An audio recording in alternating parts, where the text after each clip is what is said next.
سورہ الاعراف 21واں رکوع۔ یہود کی زندگی میں نافرمانی، حق پوشی، حق فراموشی، افراط پردازی، ہیلہ جوئی، ہیلہ سازی، فخر ذاتی، فخر قومی، رشوت ستانی، بے حیائی اور گستاخی، غرض انفرادی اور معاشرتی زندگی کی تباہ کرنے کی جس قدر مثالیں یکجا موجود ہیں، دوسری قوموں میں آسانی سے نہ ملیں گی۔ امت محمدیہ پر اللہ کا یہ احسان ہے کہ وہ ان کی اصلاح ان قصص اور واقعات سے فرماتا ہے تاکہ ان پر راہ غضب، راہ ہدایت صاف نمایاں ہو جائے اور وہ ان حرکات قبیحہ کا شکار نہ بنے جو قوموں کی تباہی کا باعث ہوئی ہیں۔ اس رکوع میں یہود کی نافرمانیوں کے متعدد واقعات ہیں۔ یہ تاریخی واقعات ہیں جن میں سے بعض کی شہادت دینے والے بعض بستیوں میں موجود تھے جنہوں نے یا خود ان کی تباہی دیکھی تھی یا اپنے بڑوں سے سنی تھی۔ اے رسول صلی اللہ علیہ وسلم، آپ ذرا یہود کا وہ قصہ بھی حضرت داؤد علیہ السلام کے زمانے میں پیش آیا اپنے زمانے کے یہود سے دریافت کیجئے، جن کی داستان یہ سنتے چلے آئے ہیں کہ شہر ایلیا جو بحر قلزم کے کنارے لابن اور طور کے درمیان واقع تھا، اس بستی کے لوگوں پر ان کی نافرمانی سے کیا گزرا تھا، شاید یہ عبرت حاصل کریں۔ وَاسْأَلْهُمْ عَنِ الْقَرْيَةِ الَّتِي كَانَتْ ظَاهِرَةَ الْبَحْرِ إِذْ يَعْدُونَ فِي السَّبْتِ إِذْ تَأْتِيهِمْ حِيتَانُهُمْ يَوْمَ سَبْتِهِمْ شُرَّاعًا وَيَوْمَ لَا يَسْبِتُونَ لَا تَأْتِيهِمْ كَذَلِكَ نَبْلُوهُمْ بِمَا كَانُوا يَفْسُقُونَ۔ اور اے رسول، آپ ان سے اس بستی کے رہنے والوں کے متعلق دریافت کریں جو سمندر کے کنارے واقع تھی کہ جب ہفتے کے حکم میں یہ لوگ حد سے بڑھنے لگے تھے، جب ہفتے کے دن مچھلیاں پانی کے اوپر آتی اور جب ہفتہ نہ ہوتا تو نہ آتی۔ اس طرح ہم نے ان کو آزمایا کیونکہ وہ نافرمان تھے۔ نافرمان نافرمانی کے لیے بہانہ تلاش کرتا ہے، حکم کا بندہ حکم پر قائم رہتا ہے۔ وَإِذْ قَالَتْ أُمَّةٌ مِّنْهُمْ لِمَ تَعِظُونَ قَوْمًا اللَّهُ مُهْلِكُهُمْ أَوْ مُعَذِّبُهُمْ عَذَابًا شَدِيدًا قَالُوا مَعْذِرَةٌ إِلَىٰ رَبِّكُمْ وَلَعَلَّهُمْ تَتَّقُونَ۔ اور جب یہود کی اس ہیلہ بازی پر ان میں سے لوگوں کی ایک جماعت نے نصیحت کرنے والوں سے کہا کہ ان نافرمان لوگوں کو کیوں نصیحت کرتے ہو جن کو اللہ ہلاک کرنے والا ہے یا ان کو سخت عذاب دینے والا ہے، یہ گناہ کے عادی ہو چکے ہیں، ان سے قبول حق کی توقع فضول ہے۔ ان لوگوں نے جواب دیا، بھائی ہم صرف اس لیے ان کو نصیحت کرتے ہیں کہ تمہارے رب کے سامنے معذرت اپنی صفائی پیش کر سکیں کہ ہم فریضہ تبلیغ بہرحال ادا کرتے رہے، اور اس لیے بھی کہ شاید وہ اللہ سے ڈریں اور پرہیزگاری اختیار کریں۔ فَلَمَّا نَسُوا مَا ذُكِّرُوا بِهِ أَنجَيْنَا الَّذِينَ يَنْهُونَ عَنِ السُّوءِ وَأَخَذْنَا الَّذِينَ ظَلَمُوا بِعَذَابٍ بَئِيسٍ بِمَا كَانُوا يَفْسُقُونَ۔ پھر جب انہوں نے ان نصیحتوں کو جو انہیں کی گئی تھیں بھلا دیا، ان نصیحت کو پسے پش ڈال دیا، تو ہم نے ان لوگوں کو جو برائی سے منع کیا کرتے تھے نجات دی، اور ان لوگوں کو جو ظلم کرتے تھے، حد سے تجاوز کرتے تھے، ہم نے سخت عذاب میں مبتلا کیا اس لیے کہ وہ نافرمانی کرتے رہتے تھے۔ فَلَمَّا عَتَوْا عَمَّا نُهُوا عَنْهُ قُلْنَا لَهُمْ كُونُوا قِرَادَةً خَاسِئِينَ۔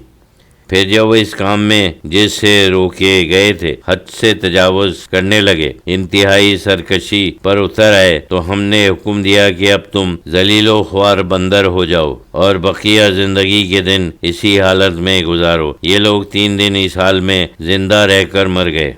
وَإِذْ تَأَذَّنَ رَبُّكَ لَيَبْعَثَنَّ عَلَيْهِمْ إِلَىٰ يَوْمِ الْقِيَامَةِ مَن يَسُومُوهُمْ سُوءَ الْعَذَابِ إِنَّ رَبَّكَ لَسَرِيعُ الْعِقَابِ وَإِنَّهُ لَغَفُورٌ رَحِيمٌ۔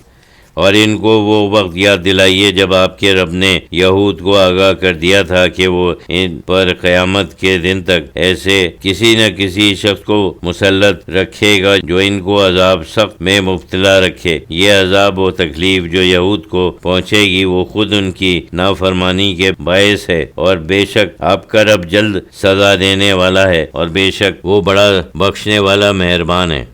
وقطعناهم فی الارض اماما منهم الصالحون ومنهم دون ذلك وبلوناهم بالحسنات والسیئات لعلهم یرجعون،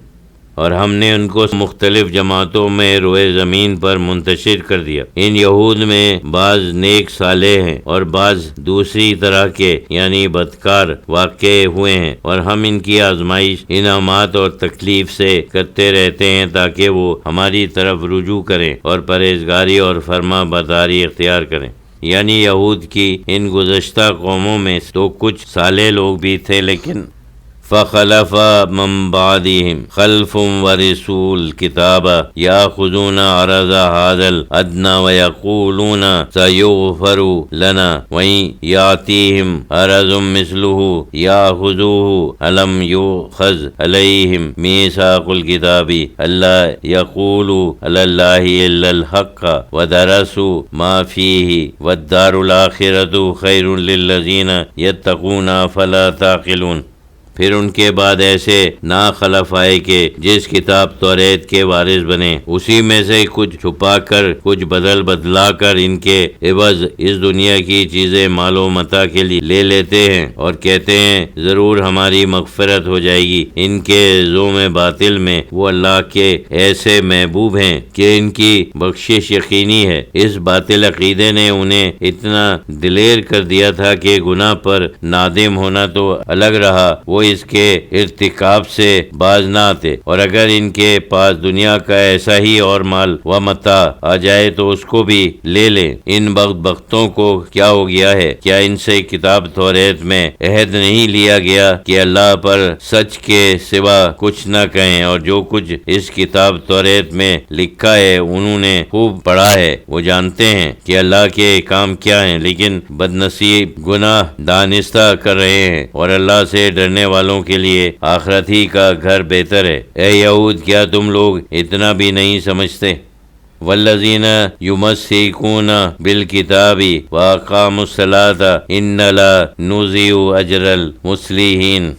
اور جو لوگ مضبوطی سے آسمانی کتاب پکڑے ہوئے ہیں، ان کے کام پابندی سے بجا لاتے ہیں اور نماز کو قائم رکھتے ہیں، ہم اصلاح حال کرنے والوں کا اجر ضائع نہ کریں گے۔ جنہوں نے اپنی اصلاح کر لی، بلا شبہ ان کی نیکیوں کا اجر ثواب ان کے رب کے پاس بے حساب ہے۔ یعنی یہود کو ان کا عہد و قرار یاد دلایا جا رہا ہے جو اس اہتمام سے لیا گیا تھا کہ پہاڑ کو ان کے سر پر معلق کر دیا گیا تھا، اور حکم ہوا تھا کہ جو کچھ تم کو دیا جا رہا ہے یعنی توریت، اسے مضبوطی سے پکڑے رہنا اور اسی پر ہمیشہ کاربند رہنا۔ انہوں نے اقرار کیا تھا لیکن آج وہ بھول گئے۔ وَإِذْ تَنَقْنَا الْجَبَلَ فَوْقَهُمْ كَأَنَّهُ ظُلَّةٌ وَظَنُّوا أَنَّهُ وَاقِعٌ بِهِمْ خُذُوا مَا آتَيْنَاكُمْ بِقُوَّةٍ وَاذْكُرُوا مَا فِيهِ لَعَلَّكُمْ تَتَّقُونَ۔